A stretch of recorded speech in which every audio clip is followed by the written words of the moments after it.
welcome to the February 26th, Sunday, 2023 edition of the Multiview of ATEM with Mediarexx, with the Mediarexx connection.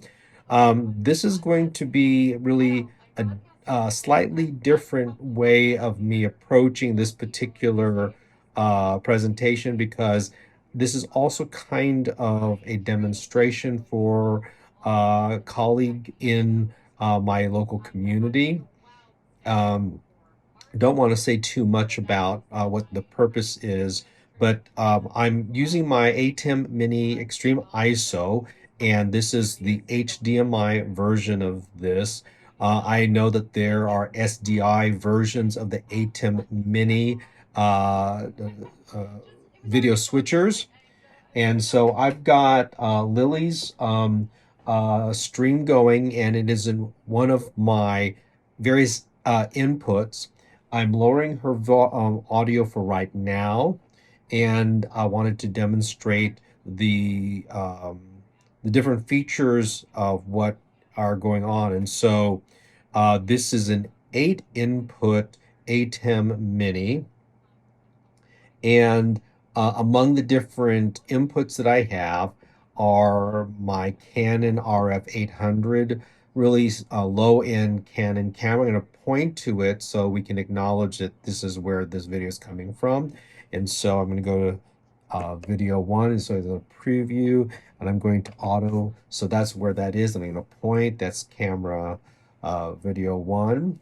I also have available camera 2. I'm going to switch to preview, and that's my GoPro, and I have my GoPro plugged in, and my GoPro is on the second of the 8 inputs, and I'm going to cut to it, or dissolve to it, and I'm going to point directly at it so you know that that's what's there. Now, other items that I have, while they may be inputs, they are not necessarily cameras. So I have one of my screens, my Mac Pro, my 2019 cheese grater computer. I have my interface for this particular setup here. And so I'm going to preview that. Delete that. No, that's my mini. We'll come back to that. Okay, there we go. And then I'm going to do that. And so now this is what's going out. And so if I were sending out just a signal to that particular device, then that's what's there. And so right now, knowing that I'm going to cut to this in post-production, I've actually got one of the points of this particular device is that I'm able to record all of these different inputs individually. So if I want to have a nice, clean, full screen version of that, I have that recording at the same time all there is. So these extreme ISO versions of these really at the lower end of Blackmagic Designs ATEM collections, a lot of their devices, when it's ISO or ISO, everything is recorded at the same time. So if you want to have the ability to cut to just that clean one without losing it, you can be able to do that. I would really recommend that you get the DaVinci Resolve editing software. The kind of the starter version is free, and I believe the full-on professional version is just under $300, and it is so worth it if you want to be able to do that. And you can cut these, and all of these are going to be synchronized, so you can cut to the visuals and or audios as you need to. On this particular left hand of my 2 screens is my controls for the ATEM. So here there's the audio, a switcher, this thing called a super source is where I can have kind of a picture-in-picture kind of setup. I'll preview that.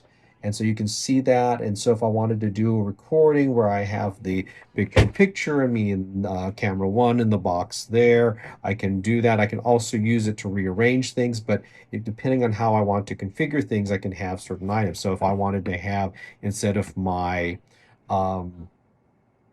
document camera, this camera here, so my keyboard and things that I'm doing, if I want to do a display of things I'm playing with here on my table surface, you can see those. If I want to go and preview Lily's thing and chatter about what she's doing separately, then I can do that. Her audio is not coming through my recorder right now. It's off to the side. That's why I have just the slightest bit of her talking off to the side.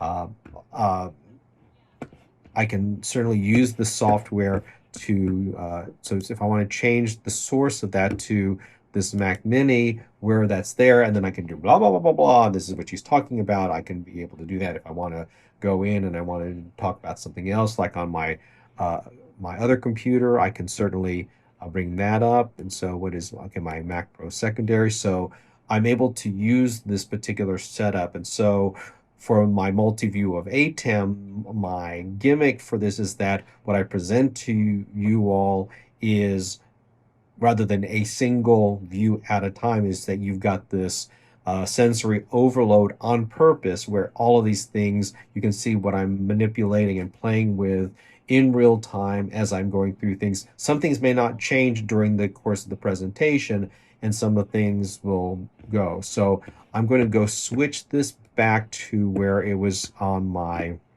document camera. So let's say I'm doing something where I have a demonstration, if I'm wanting to unbox something, show my latest tools or toys that I'm working with. This is my Logitech keyboard. If I want to be able to do that, I'm able to do that. And it's a down facing camera. Um, I have a light that's there. I know, I'm sorry that there's an additional set of glare there, but I'm able to do certain things with this, and I have the ability to zoom in. You can see lots of detail on the toys and the devices that I may have. And so I have a lot of control through all of that. So this is one of the things that I'm using as a tool.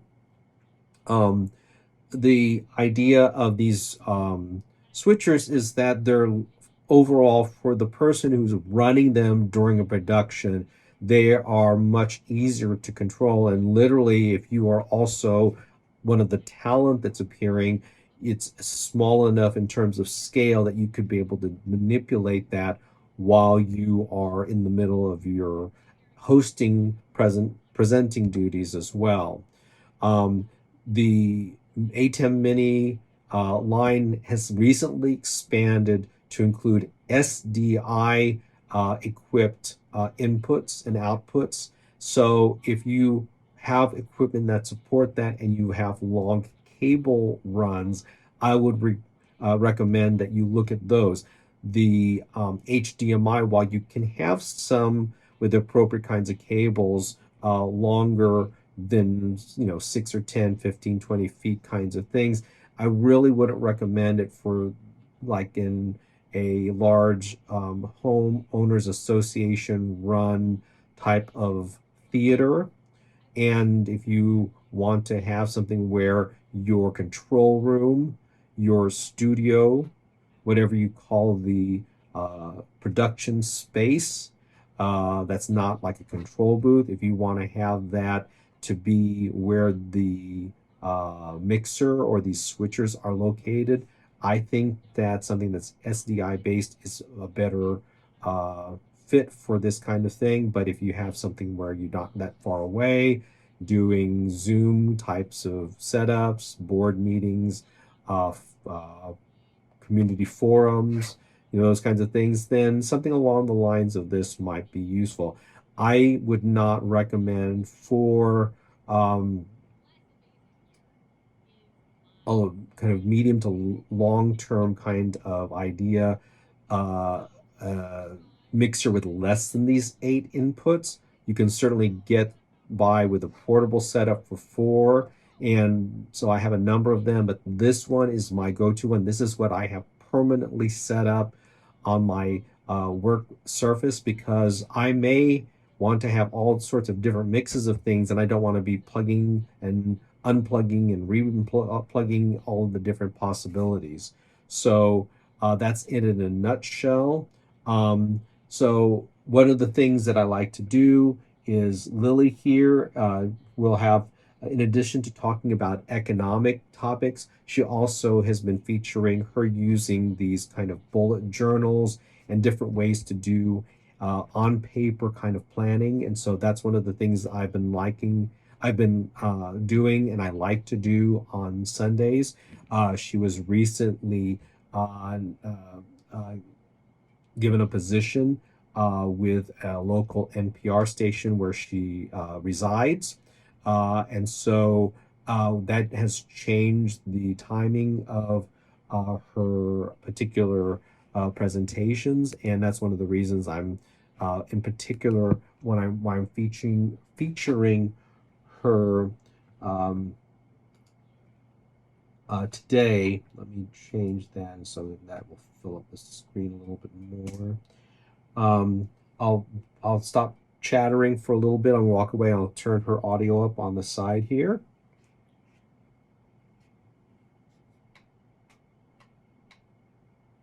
Yeah, Wednesday, March 1st is my first day at this new job. I also, last week I was asking, like, what are the things I should do before I start, like, a new job with a weird schedule? And I was asking for advice. And then we had a massive snowstorm here in Portland, like, unexpected snowstorm. Maybe I shouldn't have truly colored all of these in, but it's too late now.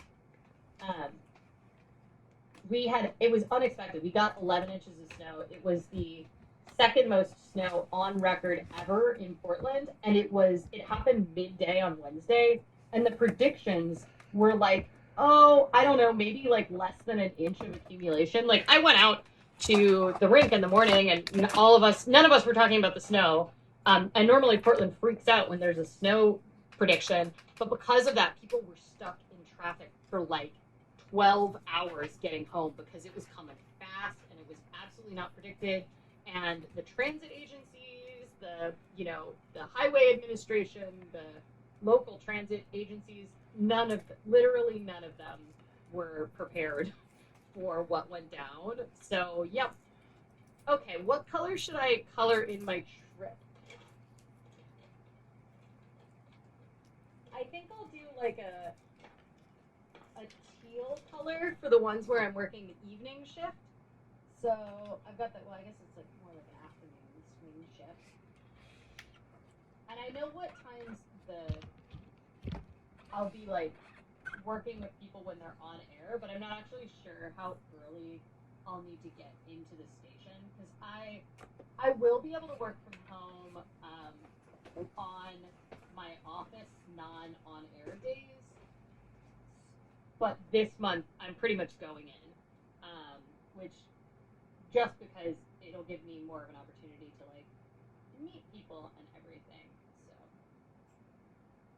I'm kind of nervous because I did not finish all of the things I said I was going to get done before I start this job, and I know it'll just get a lot harder to do like oh my dollar stuff.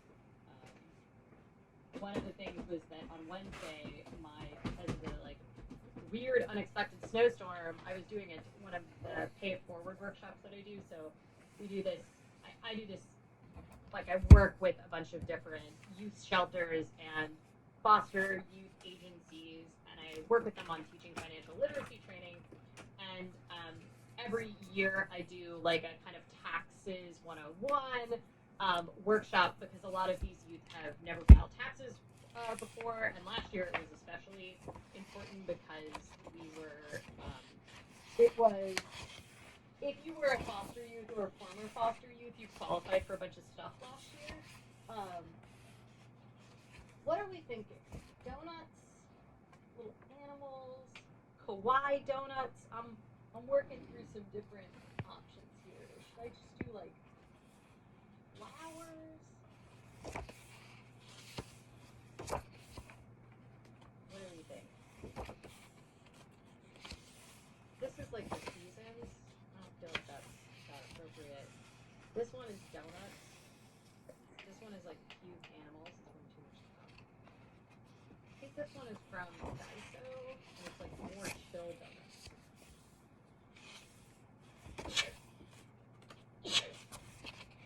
Sorry.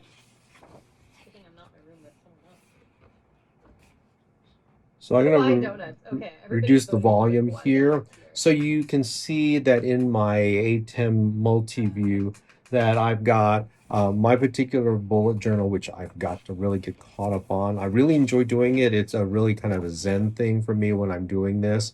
But one of the things that has been going on in my life is that my mother-in-law passed away a week ago Friday, and we're still working through all of the details with her passing.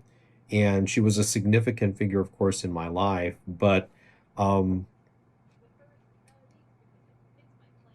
these kinds of things kind of, as life and these major milestones in a life take place, the idea of being able to maintain some of these kinds of optional things like this vlog, they really get lowered in priority. So, uh, kind of thank you for indulging me for that particular moment. But I wanted to try to keep up with this and this particular recent development in terms of an interest in other kinds of video switching presented itself. And I thought, in the moment, let me combine kind of a demonstration of that, knowing that there is an interest in this type of thing, and make this particular recording. I'm going to turn my focus back to Lily's presentation. So I'm going to conclude the recording at this time. Have a great rest of the last Sunday in February of 2023. Hopefully, I will have another multi-view of ATEM in a few weeks, if not sooner. So with that, this is Rex or AKA Mediarexx with the Mediarexx connection. Have a great rest of the day. Have a great rest of this particular month.